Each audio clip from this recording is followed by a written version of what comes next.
Assalamualaikum warahmatullahi wabarakatuh. Salam sejahtera untuk kita semua. Pada video kali ini saya akan mempresentasikan tugas akhir pada mata kuliah Filsafat Pancasila, yang mana mata kuliah ini diampu oleh dua orang dosen, yaitu yang pertama Bapak Muhammad Zubair MPD dan yang kedua Ibu Basariah SPD MPD. Sebelumnya, saya ingin memperkenalkan diri terlebih dahulu. Perkenalkan, nama saya Winda Khairani dengan NIM E1B020168 kelas 3E dari Fakultas Keguruan dan Ilmu Pendidikan Universitas Mataram, jurusan Pendidikan Ilmu Pengetahuan Sosial, Program Studi Pendidikan Pancasila dan Kewarganegaraan.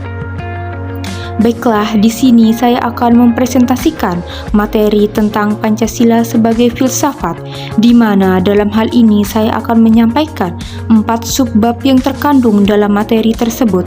Yang pertama, ontologi Pancasila, yang kedua, epistemologi Pancasila, yang ketiga, aksiologi Pancasila, dan yang keempat, gambaran Pancasila sebagai filsafat.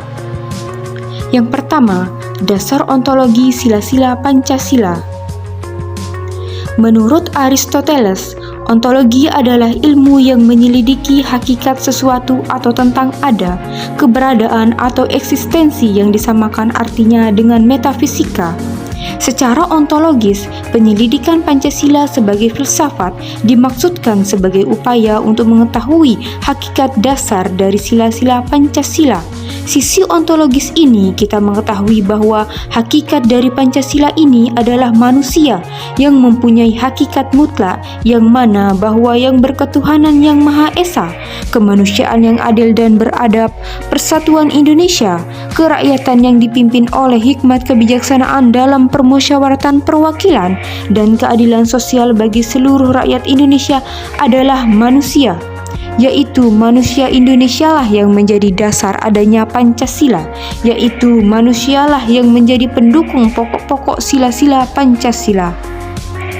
Selanjutnya, hakikat sila-sila Pancasila secara ontologis didasarkan pada landasan sila-sila Pancasila, yaitu Tuhan, manusia, satu, rakyat, dan adil.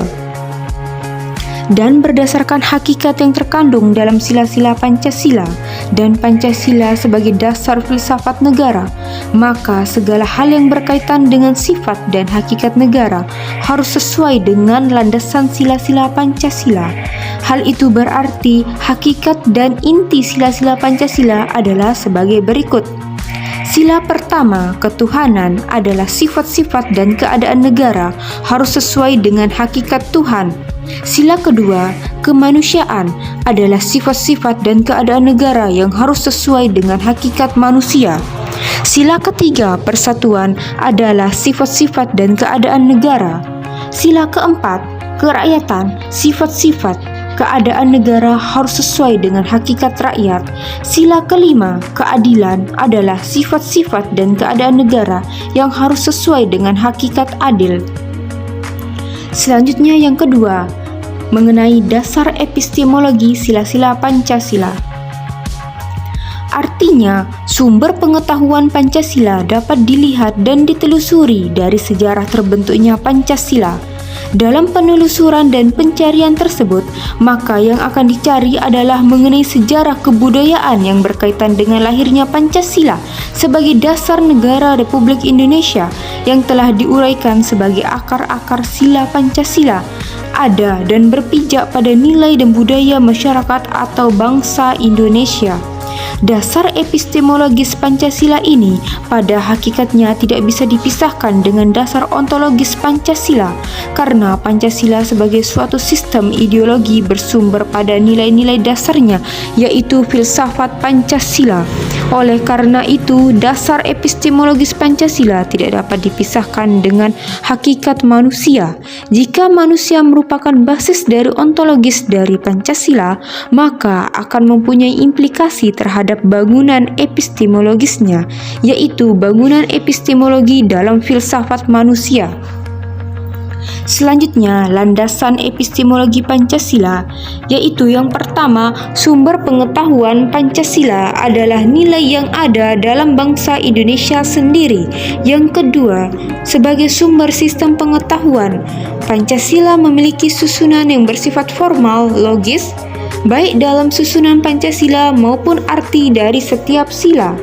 Yang ketiga, susunan sila bersifat hierarkis piramidal, di mana sila pertama menjiwai 4 sila berikutnya dan seterusnya. Selanjutnya, susunan isi dari Pancasila. Yang pertama, umum universal, merupakan pangkal tolak pelaksanaan bidang kenegaraan dan tertib hukum Indonesia dalam realitas praktis berbagai bidang kehidupan konkret.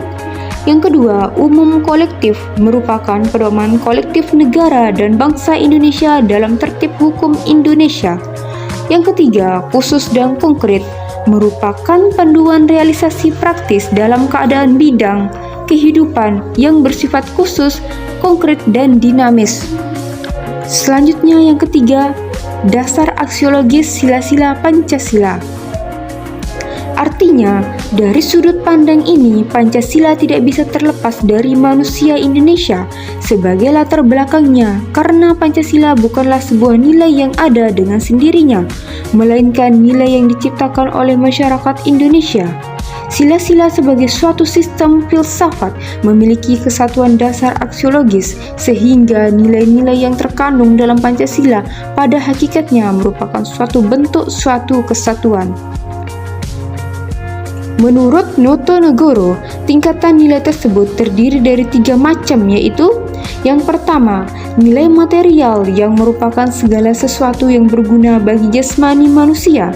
Yang kedua, nilai vital, yaitu segala sesuatu yang berguna bagi manusia untuk mengadakan suatu aktivitas atau suatu bentuk kegiatan. Yang ketiga, nilai kerohanian, yaitu segala sesuatu yang berguna atau bermanfaat bagi rohani manusia. Meskipun nilai-nilai yang terkandung di dalam sila-sila Pancasila tersebut berbeda-beda dan memiliki tingkatan dan luas yang berbeda-beda, namun secara keseluruhan nilai tersebut merupakan suatu bentuk kesatuan dan tidak saling bertentangan. Menurut Noto Negoro, bahwa nilai-nilai Pancasila termasuk nilai kerohanian, tetapi nilai-nilai kerohanian yang mengakui nilai material dan nilai vital.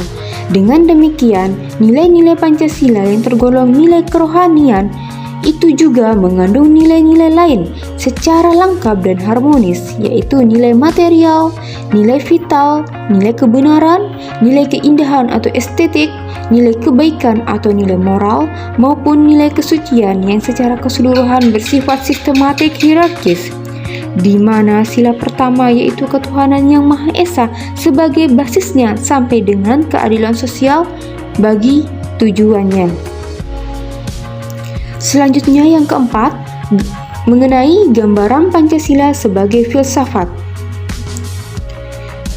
Yang pertama, filsafat Pancasila dapat digolongkan sebagai filsafat yang praktis, sehingga filsafat Pancasila tidak hanya mengandung pemikiran yang mendalam atau pemikiran sedalam-dalamnya, tidak hanya bertujuan mencari, namun hasil pemikiran yang berwujud filsafat Pancasila itu digunakan sebagai pedoman hidup sehari-hari yang berguna bagi bangsa Indonesia untuk mendapatkan kebahagiaan lahir maupun batin, baik di dunia maupun di akhirat.